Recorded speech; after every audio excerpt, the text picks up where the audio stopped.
Pourquoi est-ce qu'il est important à tout un chacun de faire ses coutumes, de faire sa tradition?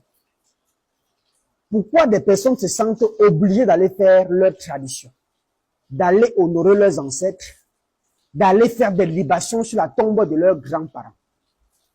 En effet, le grand-parent que nous partons honorer au village n'est toute autre personne que nous-mêmes.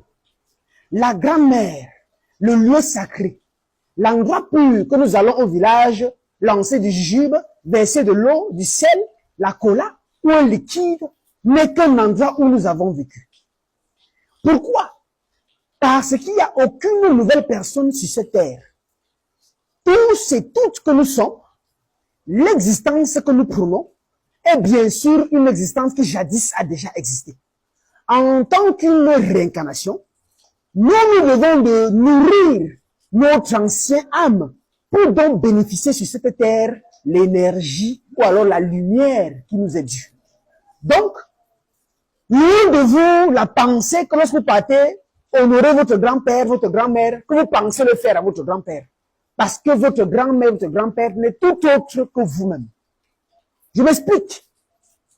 Dans la conception de la famille, vous remarquez ce qu'on appelle une affinité familiale, donc une ressemblance physique.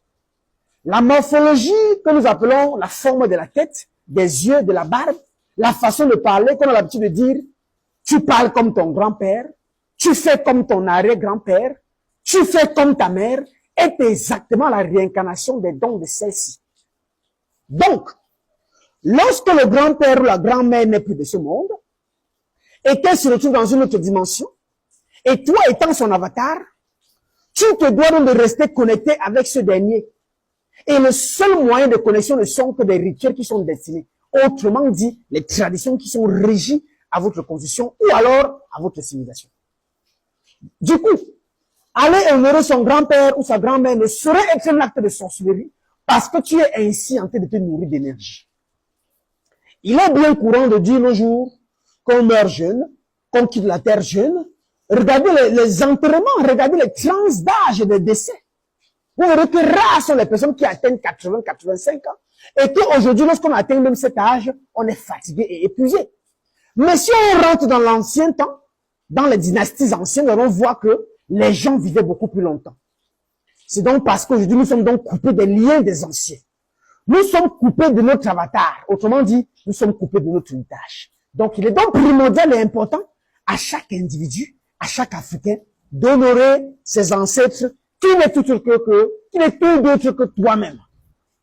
Et si il s'avère que tu remis tes ancêtres, que tu ne les honores pas, ou alors que tu ne les montres pas ta reconnaissance, tu serais donc un fils maudit.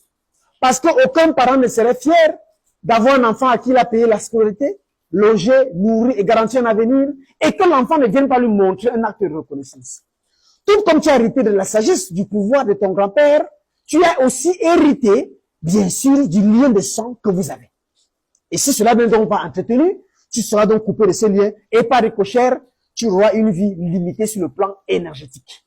Donc, la tradition est un axe de connexion et est exactement le centre de radiement et de longévité de tout un chacun.